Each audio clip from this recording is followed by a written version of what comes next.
Okay, so my name is Brendan. Maybe you know me, maybe you don't. I'm Faith Journeys Junior High Counselor. This would have or is my 8th year. I will say this, it's very hard for me not to have camp. I look forward to camp every year. Starting in January, I start planning camp all the way up until Sunday before I leave. But my job right now, I think, is to make a campfire to simulate that. You know, I think we're all going through a really difficult time right now, and I hope everyone gets along okay and things are back to normal in the next couple of weeks. But until then, I'm just going to angle the camera down, make a quick fire if I can. Got my fire kit every year at camp. Make quick fire with some matches, and then oh bullocks. I forgot something. I say bullocks a lot. But yeah, so we'll get to it. I'm just gonna turn this camera so you can see where my hands go. Yep, right there is good. I forgot the pine resin I was gonna make, but that's okay.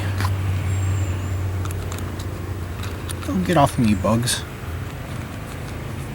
I know why they're called bugs, because they bug the heck out of you. Okay. A little flame in there. That's good. That's even better. That's even better.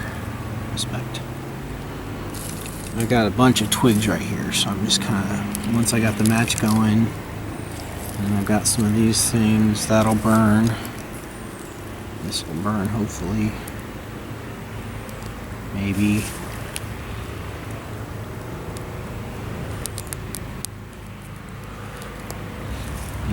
Maybe we'll get some more grass. I don't know. We'll see.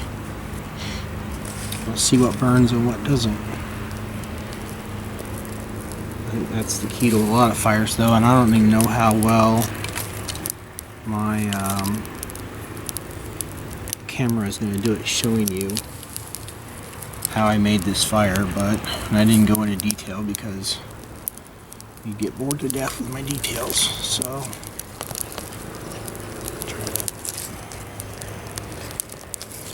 oops. Apparently the fire has begun.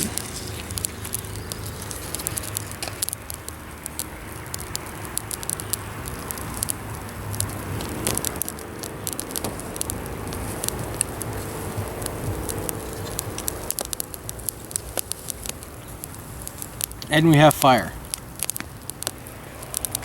And though it's only, I don't know, 9:05 or whatever, we still have 15 or 20 minutes of daylight left.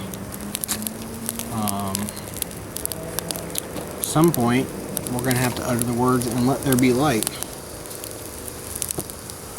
Until then, you can watch my fire burn. Hopefully we got a lot of snaps and cracks, but we'll see.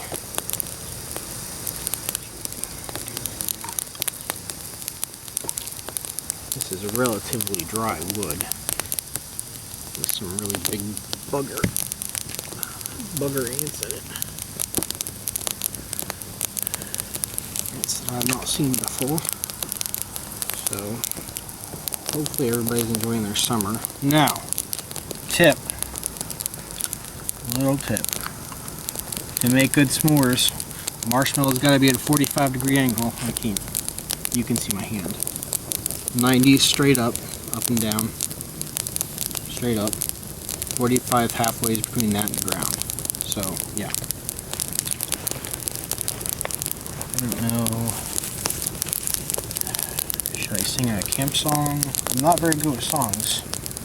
Sometimes I stand next to people who sing better than I do, just so that I can't be heard. That, and I don't know this song. This is quite, I've been doing this 7 or 8 years now. As you can see though, I can make fire. I'm out.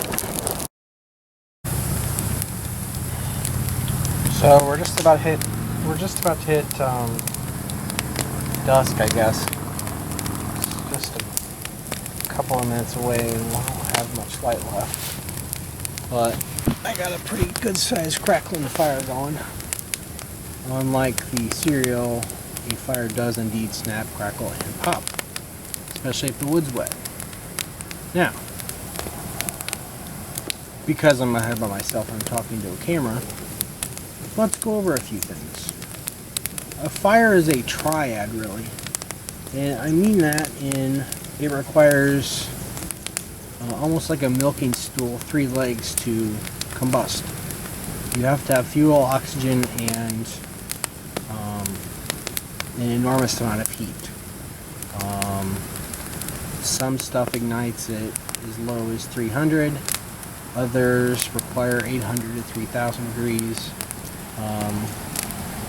I would say the biggest mistake people make is they try to take a log that's as long and as thick as your arm and put a match to it and try to get a fire going with that. It doesn't work like that because a match can't burn long enough to heat up the surface of an entire piece of wood to whatever combustion point is required. So you start small and work your way up. You go from Z to A or A to Z. You know, I like dry bark, dry grass, dry pine needles, and then tiny twigs that snap. You know, when you hear a snap or a crack or something like that. So that's a piece of dry stick from my neighbor's tree that has been dead for quite some time that I've used as tinder to start the fire. And then slowly you add bigger pencil-sized sticks, and then you can add these big lumps of wood like you see in front of you. And eventually, once the temperature gets hot enough, that whole thing will start. But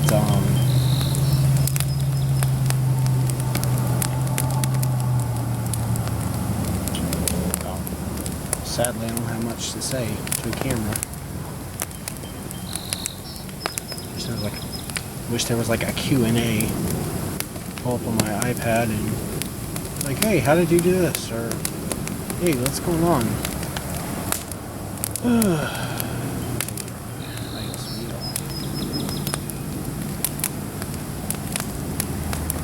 For those of you that are curious, I do still speak Russian on occasion.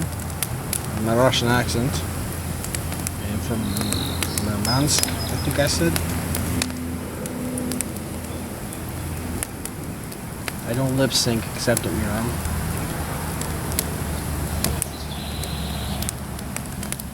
Actually, I knew lip sync act I was going to do this year, but that kind of fell through, so we'll maybe see that in 2021.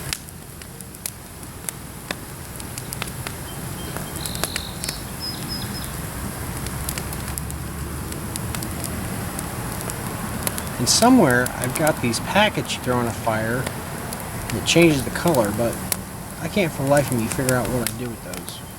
I had 2 or 3 of them, but they'll turn up somewhere. I know I had them at Merom when I was there a couple weeks ago.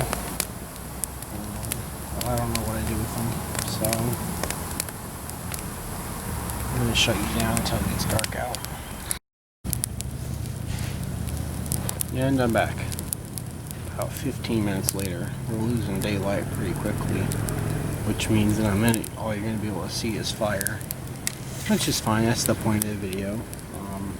Feel free to unplug your headphones and just watch the fire.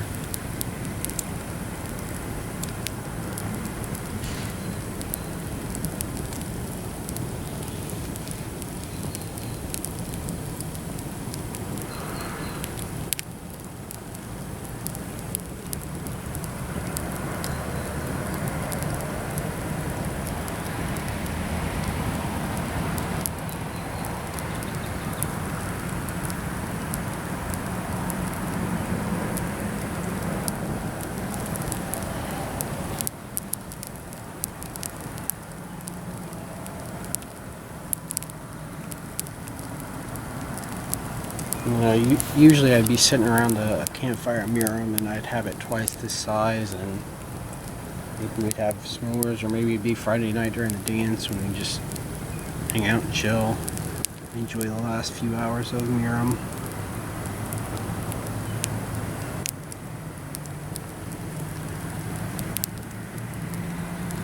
Today I sit and watch the fire,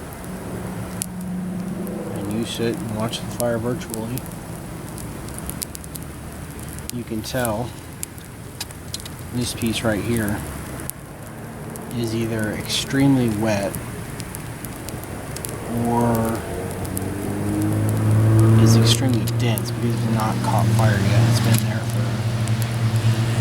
it's probably been there 20 minutes now. The same with this one. It's starting to char, but it's not actually caught fire. And the smoke coming out of it tells me there's probably moisture in it. So a lot of times you hear the saying smoke means fire. No. Smoke means you have enough heat, but you don't have oxygen or fuel. Something's wrong with your three-tiered process. That means no combustion. So sometimes it just means a flow of air. Sometimes it means it's not getting enough fuel, and sometimes it's a good indicator that you're almost to a fire, depending on your fire making method. I personally prefer using what's called a ferro rod. Emits a shower of sparks. I've got one somewhere, although no, I don't, because I wasn't going to teach like an advanced fire making class. This is actually burning my leg, how close I am to it. So you're moving back too, because I'm not on the camera.